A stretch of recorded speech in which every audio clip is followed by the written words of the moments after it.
Good morning.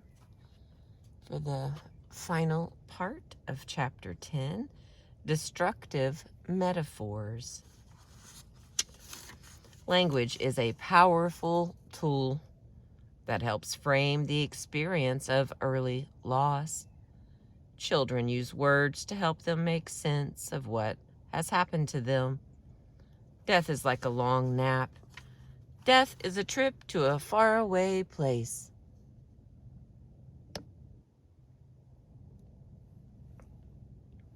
A bad guy came and took my mommy. That's why she died. At times, the language chosen has unfortunate consequences. Certain metaphors or images central to helping the bereaved child understand the loss persist as unwanted legacies into adulthood. One of the ways we think about loss is in the language of crime and victimization. Linguistically, the words bereave and rob even come from the same root. In this metaphor, death involves a victim, the bereaved child, a lost treasure, the beloved parent, and a thief, the faceless specter of death who takes life away. The child feels robbed or cheated by untimely death, robbed of the relationship, and robbed of the parent who is now gone. When one thinks of a death as a robbery, one feels not only victimized, but cheated and angry as well. Questions of, why me, predominate, and one feels envy and even ill will towards those who seem untouched by death. Sally was well aware that after her father's suicide, her mother felt both deprived and cheated. Sally's mother worked the evening shift on a dull and tedious job to ensure that her children would have the things they needed. Sally remembers that her mother preferred to shop at the very best stores, even though the family had little money. Her mother would use the layaway plan in order to buy her children quality items, trying to make sure they did not feel poor just because they had no father. Nevertheless, Sally continued to feel her own less than status, compounded by her mother's sense of shame and inferiority. As she was growing up, Sally remembers specifically being envious of the other children who had fathers. One time in particular, she remembers feeling alienated from her classmates when the art teacher asked them to make an ashtray for their fathers as a Father's Day gift. Sally recalls her pain as she had to explain to the teacher that she had no father. She sat down and began to make her ashtray for an uncle who lived in another city, pretending that the uncle was a special favorite and that he would enjoy her present. As she recalls her childhood, Sally says, "I had a sense of being a deprived child. I felt envious of everyone, yet if I got anything, I felt so guilty for having more than someone who was starving that I could not enjoy it." Throughout her adolescence, Sally recalls being obsessed by the plight of the have-nots. She was aware of her kinship to those who seemed deprived.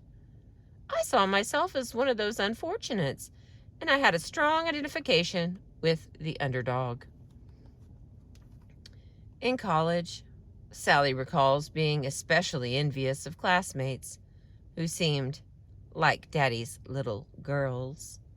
To Sally, these young women appeared to be spoiled princesses.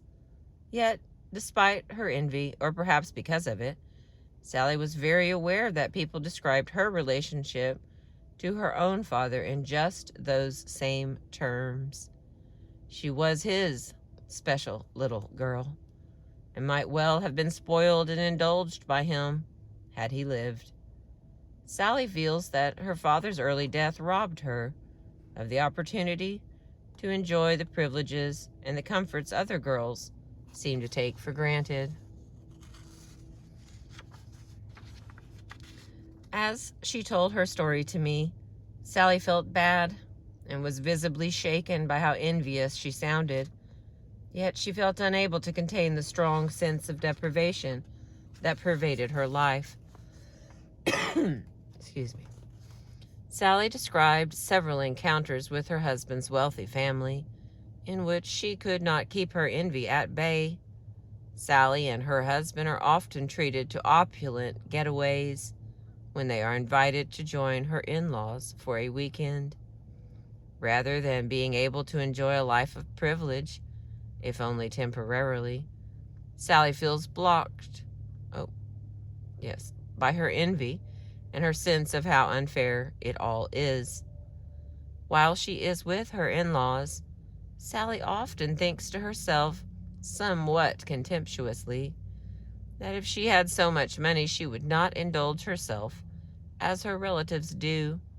Instead, she would become a patron of the poor, giving much of what she had to those who were less fortunate than she. Sally's envy is not limited to her wealthy relatives. I have a chip on my shoulder because I must make do. When I see friends with nicer houses, I think, why not me? The same lament of why me that haunted Sally as a girl when she lost her father continues to haunt her now as an adult woman. When she thinks about her ongoing struggle with envy, Sally's greatest anxiety derives from her knowledge that she turns her envying eye on the lives of her own children. My daughters already have more than I had when I was a girl. Sally feels envious not only of her daughters' carefree childhoods, but, more important, of the fact that they are able to enjoy the love and attention of two parents. Sally realizes that in order to enjoy her own adult life, she needs to curb the raging river of envy that has run through her experience. Seeing the loss of her father as a robbery in which she was the helpless victim makes it difficult for Sally to move beyond her anger and her envy. Death, unlike a robbery, is a natural event. It is not a crime. There is no perpetrator, no villain who deserves to be punished, no wrong that must be righted. The metaphor of robbery makes it difficult for Sally to come to terms with her loss. She keeps looking for a criminal whose punishment will somehow right the wrongs she experienced in childhood. Some survivors of early loss carry the burden of a destructive metaphor in which they are cast as dangerous and deadly perpetrators. Metaphors of toxicity in which the individual believes him or herself to be evil, dangerous, or violent may limit an individual to a life of loneliness or to a self-imposed banishment to the world of abusive relationships. If you believe yourself to be toxic for other people, then you have only two choices. Either you avoid human contact, protecting others by staying away, or else you decide that you can only live in a world where others are also toxic and bad. If your lovers and friends are dangerous people, then you do not need to worry that you might harm or destroy them.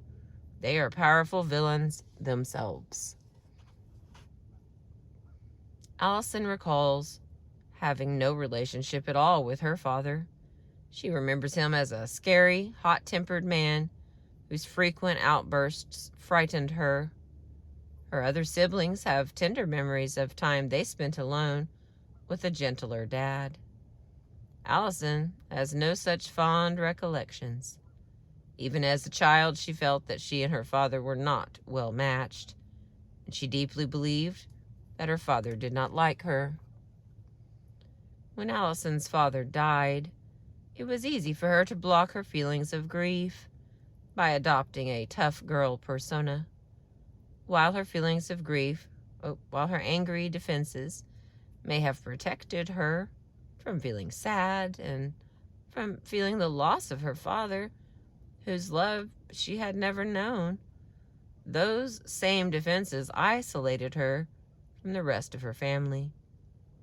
Allison's mother and her siblings not only shared fond memories of her father, but they also mourned openly and together for him.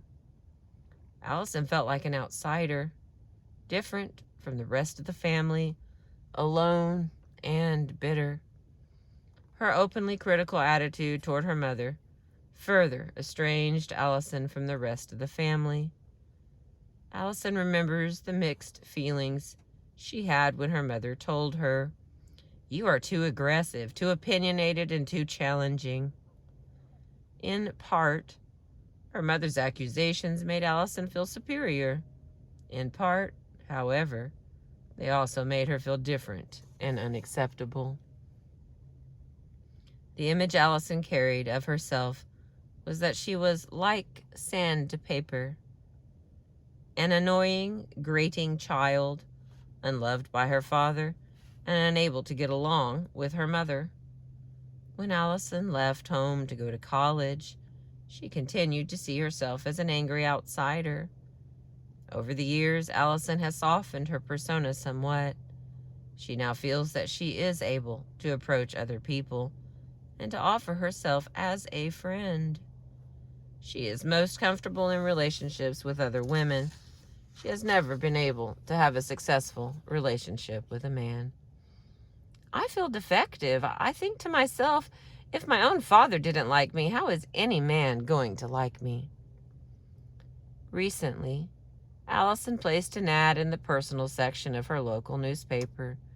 She received many interesting responses. However, they all sit in a pile on her living room floor.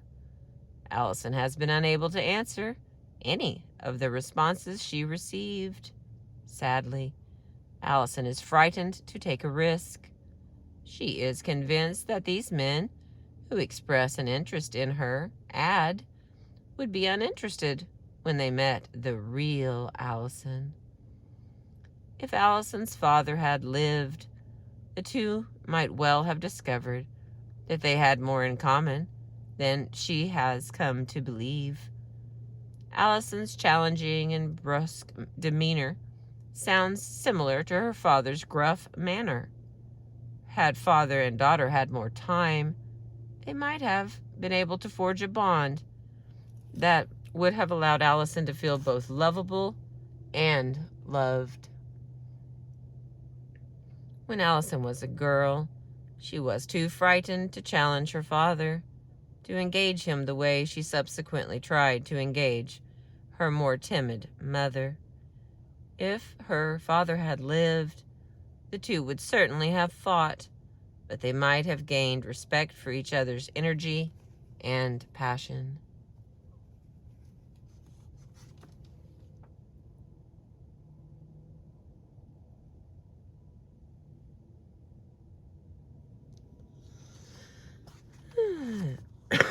Excuse me.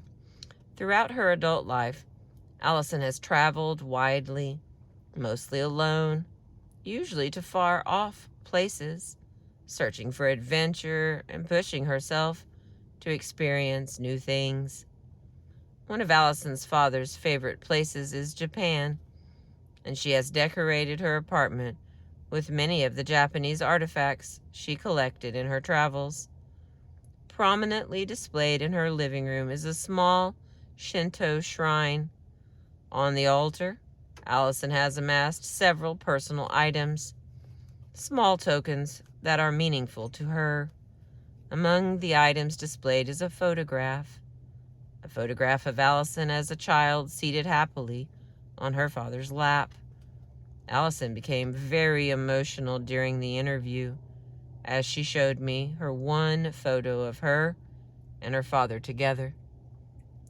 It was clearly important for Allison to honor and remember this image of her and her father connected by a loving embrace.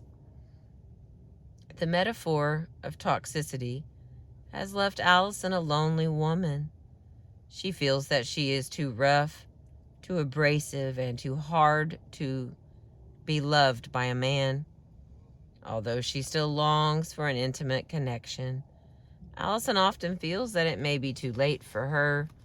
The negative image she carries of herself is so ingrained and so central to who she is that it may not be changeable.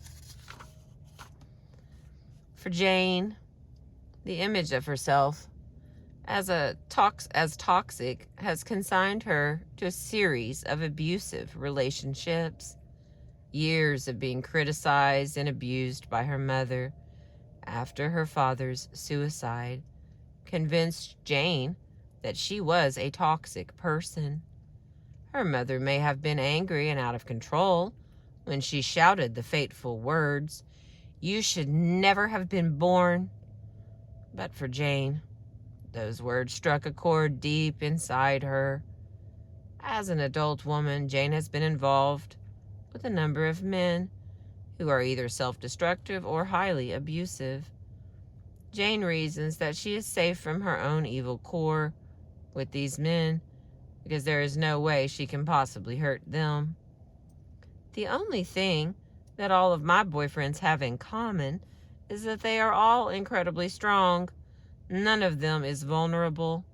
I just couldn't bear it if I hurt someone, and I don't trust that I will be able to control myself. Oh, the little birds are coming by. Awesome. Jane's first long-term relationship was with an alcoholic man who repeatedly expressed a desire to die. Jane now believes that this man was what she called emotionally dead, yet she felt safe being his girlfriend. I knew I could not hurt him. He had already done so much damage to himself. Jane's current boyfriend is a manipulative womanizer who prides himself on dating several women simultaneously. He never worries about being hurt by the rejection of one of his many girlfriends. There are always several others from whom he can easily choose. Despite the fact that Jane is not treated well by this current boyfriend, Jane feels safe in his company. Regardless of what she does or how she behaves, Jane is secure in knowing that she cannot harm her boyfriend. Considering herself to be toxic like the Black Widow spider, Jane only allows herself to have relationships with men who are either already dead or who are so well defended that they are not in danger of being harmed by her, presumably deadly sting. Other individuals make sense of their loss by using the language and metaphor of fairy tales, a language appropriate to childhood, but less healthy and functional as one becomes an adult. Let's pretend and make believe becomes the lifelong legacy of loss for these individuals. The line between what is real and what is not real never seems quite clear. Actor James Dean and his mother used to play a game every night called the wishing game. Young Dean would write a wish on a piece of paper and put it under his pillow. Sometime during the night, his mother would come into his bedroom, retrieve the wish, and try to grant it before morning. After his mother died, Dean took a wisp of her hair and attempted to use it as a stand-in for his mother when he played the wishing game by himself. In the world of magic and make-believe, all things should be possible, and a dead mother should be able to play fairy godmother just as well as a living one. Throughout his life, James Dean was known for often confusing reality with fantasy. Observers commented that he always seemed to be recreating himself. acting as if he could become a different person at will. Magic and make-believe continued to be part of Dean's life, not merely a part of his craft as an actor. Another woman began telling stories to herself as a child, as a way to soothe herself and put herself to sleep. After a while, the stories seemed more real than her everyday life. Her stories ceased to be private, and she began sharing them with friends as if they were real memories and real events that had happened to her. As an adult woman, she is always a little nervous when she meets someone from the past. She is not sure what story she might have told to that individual. The reunion begins somewhat tentatively as she tests to see what version of herself this person holds to be true. Let's pretend can be a dangerous game, and although it is comforting to a child to believe that magic and make-believe can control the trauma of childhood, it is dangerous for an adult to continue to live in the world of fantasy. When we think of an inheritance or a legacy, we often think of something quite positive. A parent leaves behind a treasured memento, a volume of collected wisdom, or years of accumulated wealth. Occasionally, a parent, by his or her premature death, leaves behind a legacy of pain, anger, and emptiness, an unwanted legacy, but a legacy nonetheless. One woman who had difficulty recovering from her early loss complained at one point during the interview that she felt doubly cheated. When her father died young, she not only missed out on all the things he could have given her during girlhood, but she was also cheated out of having a rich and successful father who might have bequeathed her an inheritance later in life. She lamented, "I have gotten absolutely nothing from him." Sadly, she could not have been more wrong in that assessment. Her father's death did indeed bequeath her an inheritance. It was, however, an unwanted legacy that burdened her for the rest of her life. And that's the end of chapter 10 from the book The Loss That Is Forever, The Lifelong Impact of the Early Death of a Mother or Father by Maxine Harris, PhD. We have chapter 11, 12, and then let me see, the epilogue at the end. So we only have, I don't know, not very many pages left. I appreciate you being with me. Thanks for catching the sunrise with me.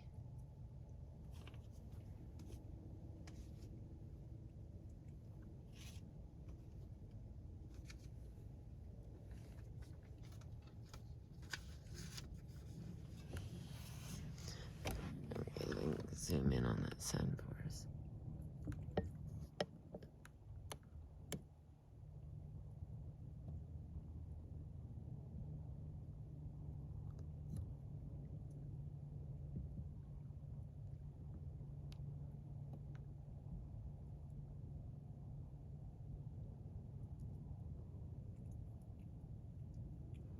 I have my boys today. So we've got Zorro and Wiley Dog. And so I don't know how much snoring you may have heard or doggy noises, but the boys are here today.